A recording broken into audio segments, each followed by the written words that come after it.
महोदय, हमारे मार्गदर्शक द्रोणाचार्य जी, शिक्षकगण एवं मेरे आए हुए देशभक्त अभिभावकगण एवं मेरे प्यारे साथियों, आप सभी को स्वतंत्रता दिवस की अनंत शुभकामनाएं। इस 15 अगस्त के शुभ अवसर पर मैंने भी सोचा था कि किताब के कुछ पन्ने याद कर लूं, 2-4 भाई बैठक शब्द रख लूं और आपको सुना दूं। फिर मैंने सोचा, जब बात अपने देश की हो, जब बात अपने तिरंगे की हो, तो सब किताब के नहीं दिल के होने चाहिए। क्या आप जानते हैं आजादी का असली मतलब होता क्या है? आज हम खेलते हैं, पढ़ते हैं, घूमते हैं, बाकी का काम करते हैं। हमें लगता है ये तो सामान्य बात है, लेकिन जरा सोचिए, आज से 80-90 साल पहले का वो दौर, जब अपने ही देश में अपने ही लोगों से बात करने की इजाजत नहीं थी। अंग्रेजों ने सिर्फ हम पे शासन ही नहीं किया, बल्कि हमारी सोच को गुलाम बनाने की कोशिश की। लेकिन फिर इस मिट्टी ने ऐसे शेरों को जन्म दिया जिसकी एक दहाड़ से पूरी ब्रिटेन की सल्तनत कांप उठी। याद कीजिए 24 वर्ष के नौजवान भगत सिंह, राजगुरु सुखदेव और चंद्रशेखर आजाद को, जिन्होंने अपने गले में फांसी का फंदा डालकर मुस्कुरा रहे थे। जब उनसे पूछा गया, क्या तुम्हें डर नहीं लगता, तो मालूम है उन्होंने क्या कहा? उन्होंने कहा, इंकलाब का नारा ही मेरी सांसें है और ये धरती ही मेरी माँ है। याद कीजिए वो रानी लक्ष्मीबाई को, जिन्होंने अपने पीठ पे एक मासूम बच्चे को बांधकर दोनों हाथों में तलवार ली और दुश्मनों के छक्के छुड़ा दिए। याद कीजिए वो सुभाष चंद्र बोस को, जिन्होंने दुनिया के सामने छाती ठोक कर कहा था, तुम मुझे खून दो, मैं तुम्हें आजादी दूंगा। फिर वो दौर आया जब महात्मा गांधी ने अहिंसा की राह दिखाई और भारत छोड़ो का नारा दिया, जिसके पीछे पूरी देश एक ढाल बनकर खड़ा रहा।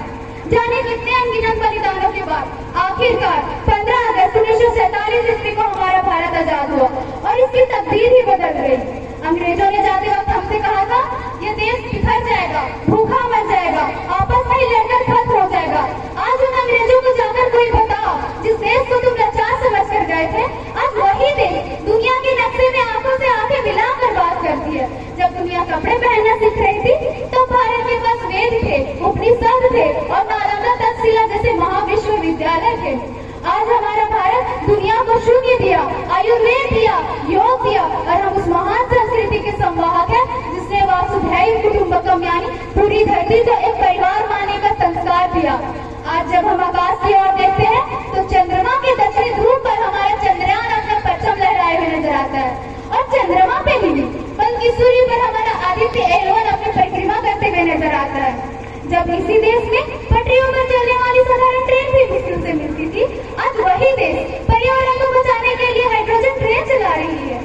आज हमारा देश यूपीआई डिजिटल पेमेंट से लेकर मेड इन इंडिया तक की ताकत को देखकर पूरी दुनिया हैरान है। लेकिन मेरे दोस्तों, क्या हमारा कर्तव्य बस इन्हीं तरक्की को देखकर ताली बजाने से खत्म हो जाता है?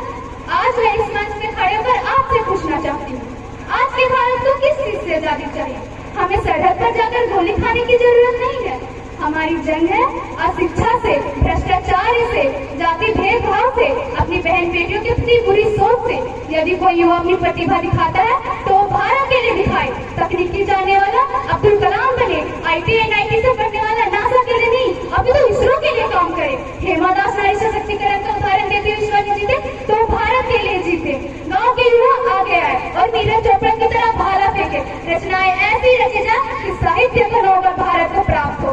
पर्यावरण सुरक्षा से लेकर अतिथि देवो भव का भावना जागरूक करे। तकनीकी में जापान से पहले भारत का नाम हो। जो दौड़ सकता है वो दौड़े, जो चल सकता है वो चले, जो रेंग सकता है वो रेंगे, परंतु अपने कर्तव्य का निर्वहन अवश्य करे। अब मैं इसी के साथ युवाओं का आह्वान करते हुए कहना चाहूंगी कि उठो जवानों, देश की वसुंधरा पुकारती, कि उठो जवानों, देश की वसुंधरा पुकारती। ये देश है पुकारता पुकारती माँ भारती। जय हिंद, जय भारत।